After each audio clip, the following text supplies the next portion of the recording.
I'm the Nostalgia Critic guy, remember, so you don't have to. It may surprise some of you that I'm actually a huge fan of The Jungle Book. No, not that one. No, not that one either. The actual book. It's surprising how many people don't know there's a literary source to The Jungle Book. The classic collection of stories by Rudyard Kipling mostly tackle the ongoing separations yet parallels between abandonment and fostering, law and freedom, and the coming-of-age balance between trying to belong yet also trying to stand out. Then this came along and it became the Funny Monkey Movie! And before you go nuts, I like this film fine. The animated Disney adaptation had little connection to the best-known story from The Jungle Book, Mowgli's Brothers, but it was a cute little flick with some catchy songs and memorable characters. And seeing how we're still in the middle of Disney's live-action remake month,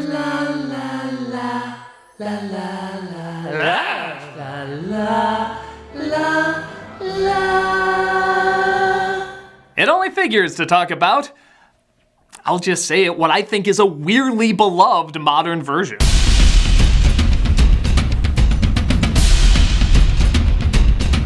So while most of these Disney remakes are big hits, there's usually a fair amount of people who find they can't get into what the movie is doing. Jungle Book is one of the few exceptions, sitting at 95% on Rotten Tomatoes and getting a reputation as the grown-up version compared to the other ones. Only a complete asshole would dare bam out that, "Oh, I thought this day would never come!" Yeah, I'm that jerk off who not only didn't like it, but really didn't like it. Surprisingly, it's not because it wasn't enough like the book. The original film did that and it was fine. It's that it tries to mix the book and the movie by focusing on their least effective elements while leaving out what made the other version so memorable. What are these elements? Well, as your designated asshole, I'm excited to expand on this different point of view among a sea of disapproving comments. That's a good start. Let's take a look at 2016's Jungle Book. So at first you might be wondering why the logo looks nostalgically hand-drawn even though this is live action. Especially when there's already a nostalgically hand-drawn logo they're not using. This is the confusing tone that'll accompany the next 90 minutes. Oh, whoops, we skipped forward to the middle. No, wait, this is apparently clever. Okay, just starting us off in the middle of things. I guess a lot of stories do that. Let's see what it adds. You must be the very worst wolf I've ever seen. A weak-ass fake-out we all saw coming. Anything else? Wolves don't hide in trees. I just picked the wrong tree. It was a dead tree. I'm gonna take this talk about trees as no, there is nothing else. So why do we have this generic intro? The opening to both the book and the animated film are simple, straightforward, and reveal a lot of character. Within the first few moments, we know Mowgli is an abandoned baby, a predator has the chance to kill him but doesn't, creates a connection showing love and care, and shows clearly that this is unusual and even risky, yet they still take that chance on this connection. But hell with that nonsense, we have the opening to US Marshals! Yeah, remember that sequel to The Fugitive you don't remember? They start off with a bland action sequence with the main character that doesn't tie into the rest of the movie. A lot of shitty films do that, but to be fair, they don't already have a perfectly written intro laid out for them. And I know, it seems like a lot to harp on so early, but the other intros really do suck you in. It shows you who they are, how they became this way, and how their world works. This one, rather than showing you, tells you. When I found him many years ago, he was just an infant, abandoned in the woods. That's why I entrusted him to the wolves. The book had a lot of explaining about its environment too, but it was done through Mowgli's eyes as the newcomer. If he didn't follow these rules, he'll die. We're emotionally invested. Here it sounds like what you study for a test. Our healer was a just and noble leader, and a water truce was called. It was Raksha who raised him. It had been many, many years Since the Peace Rock was revealed. By law of the jungle, drinking comes before eating. Critic, how does the law of the jungle go? I pledge allegiance. See me after class. Yeah. By the way, see if you can tell which lines are from one of the greatest literary minds who ever lived, and which ones are Disney writers trying to make their 5-year-old laugh. The law runneth over and back. For the strength of the pack is the wolf, and the strength of the wolf is the pack. There's a rock. That's my rock. That's my rock. Nobody touches my rock. There's another rock. The wolf that keeps it may prosper, but the wolf that breaks it will die. Weird. That's weird. Pretty hard to tell, right? At least the other one didn't even try. They knew that lines like this. I do not call you my brothers anymore, but dogs. I see that you are indeed dogs. When mixed with lines like this. They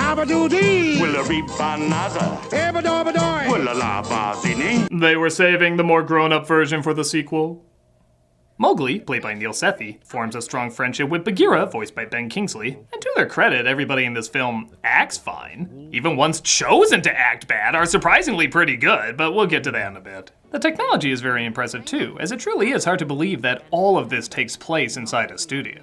But the characters and world building are still very strange. For example, Shere Khan, voiced by Idris Elba, comes to drink from the water on the Day of Peace. It makes a little sense and isn't from the book, but I'll give it a pass for at least trying to sound adult. A man cub becomes man, and man is forbidden! This Shere Khan is odd.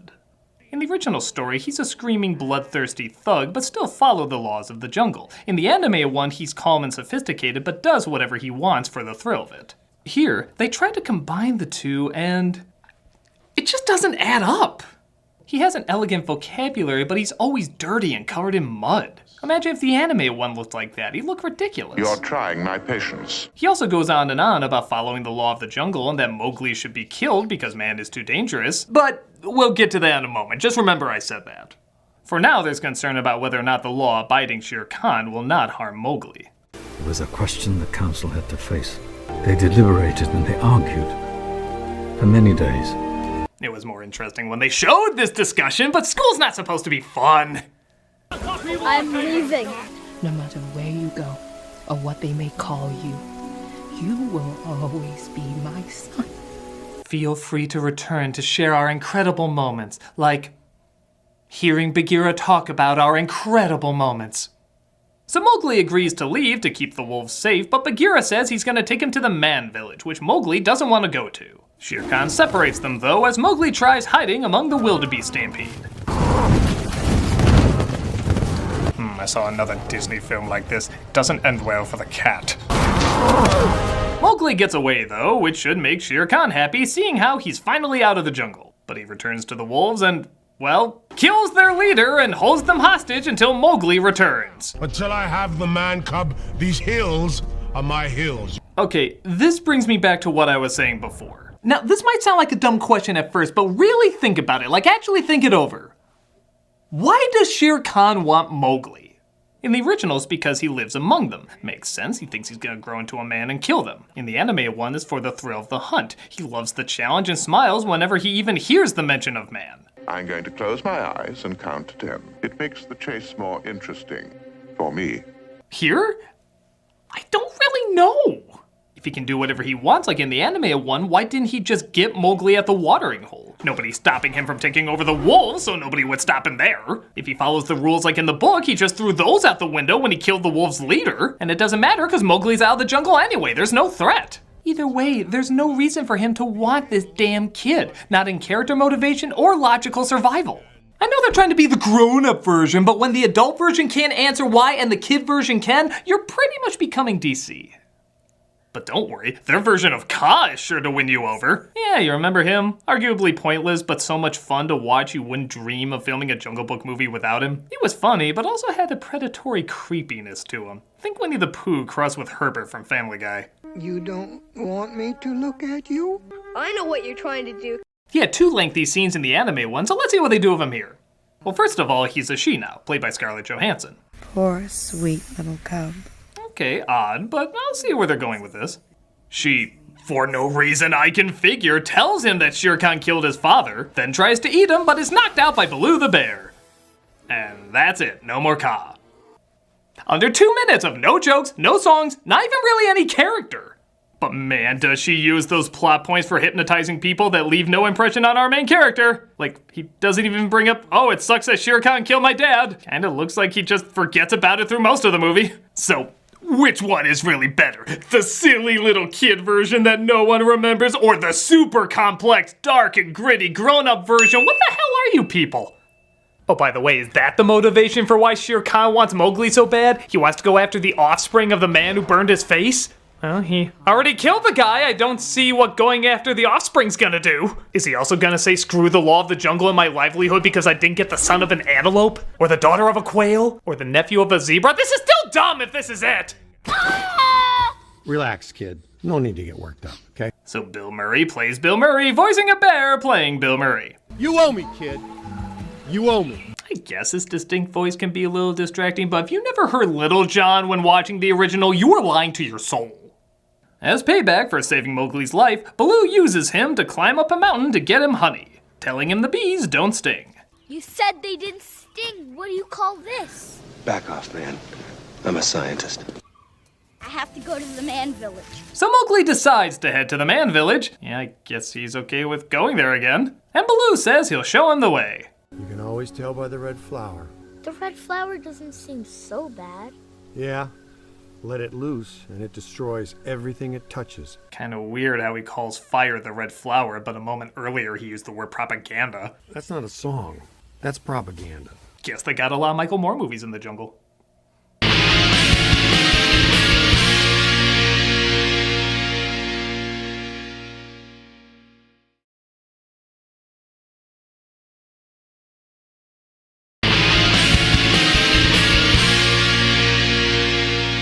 Baloo convinces Mowgli to stay with him in the jungle as they sing a familiar tune.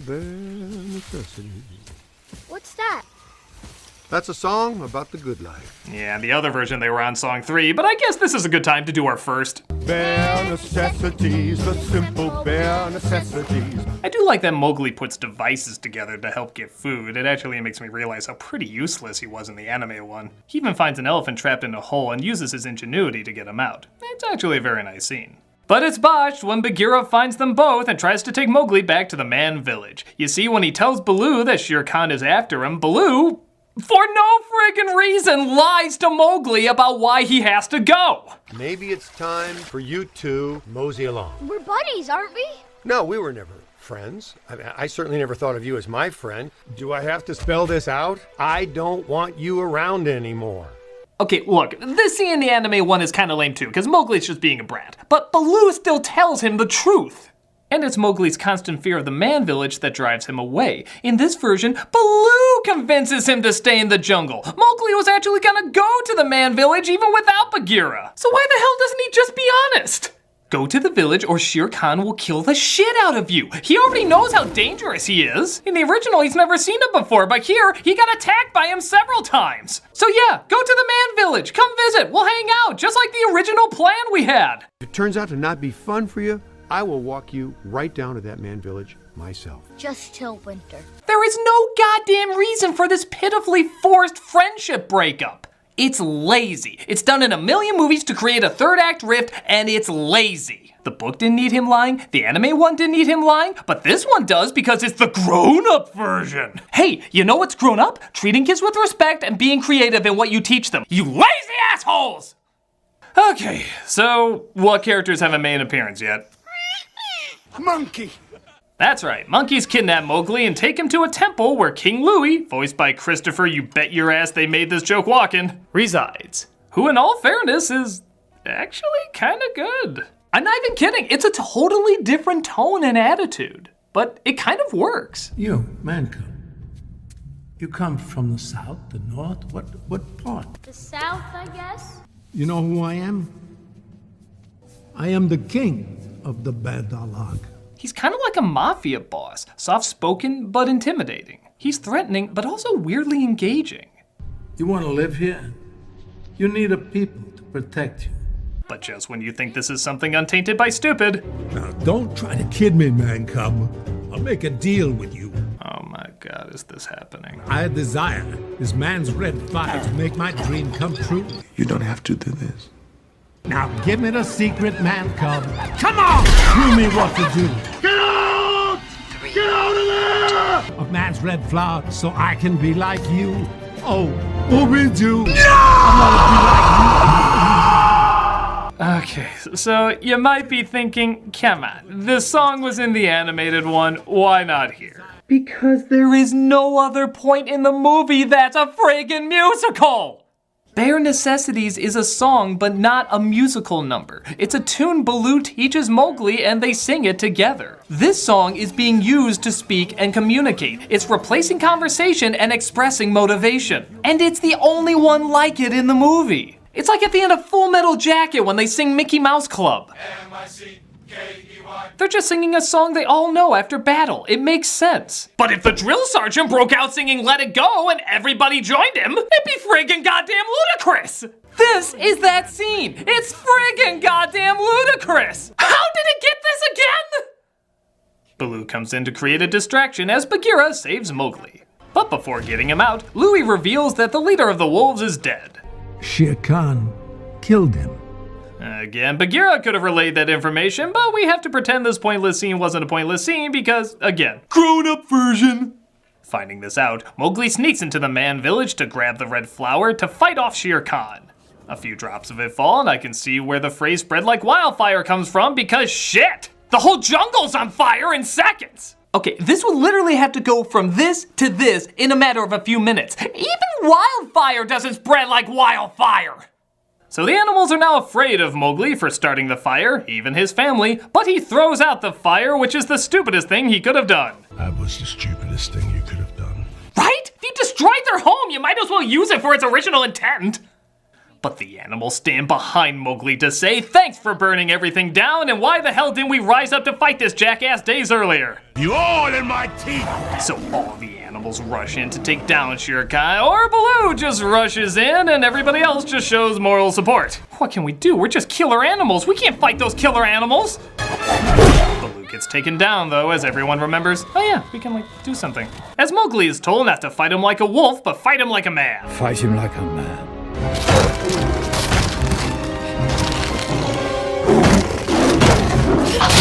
You know what this scene needs? Buzzards that sound like the Beatles. It'd be as inconsistent as everything else. Mowgli defeats Shere Khan through his inventive ways and he falls to his death. He also manages to convince the elephants to put out the fires. Yeah, they just dug holes with their tusks and let the water there. Though given how fast those flames spread, half of India should be on fire now! And the animals honor Mowgli. But that night, I saw something I'll never forget. I saw a little boy without a people bring all the jungle together for the very first time. Except for that other time all the animals came together, which apparently happens so often you have a name for the place, Peace Rock. You could come to the Peace Rock and find all people side by side.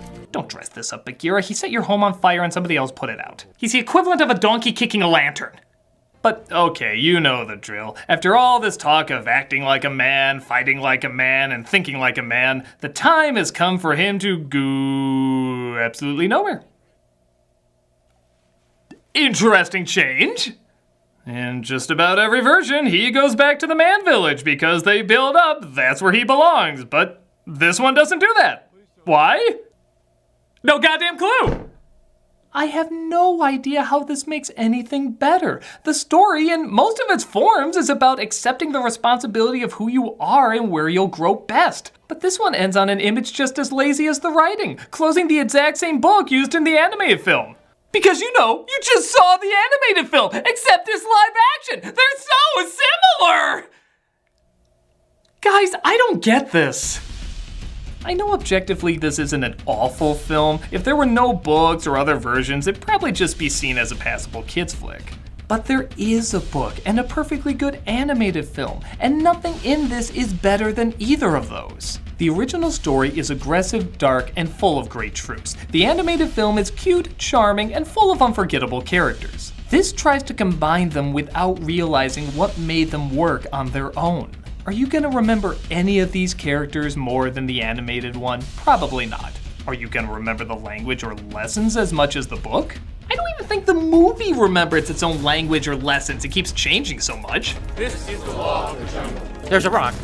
That's my rock, that's my rock. I know there's no real harm in enjoying this film, but leaving out what made the book and the animated version so enjoyable and even important is a huge disservice to the storytellers who understand their medium and used it so cleverly. Whether it's a delightful little kids movie you'll return to more and more, or an epic coming-of-age story you'll return to more and more, this one will most likely be looked at less and less. And you know what? I want Disney to do an authentic version of this book. I want it so authentic that the author's name is above the title. The Jungle Book. Not directed by the idiot who directed the Mummy movie. Strength of a bear. Speed of a panther. Okay, maybe this version's not as bad as I thought. I'm the Nostalgia Critic. I remember it so you don't have to.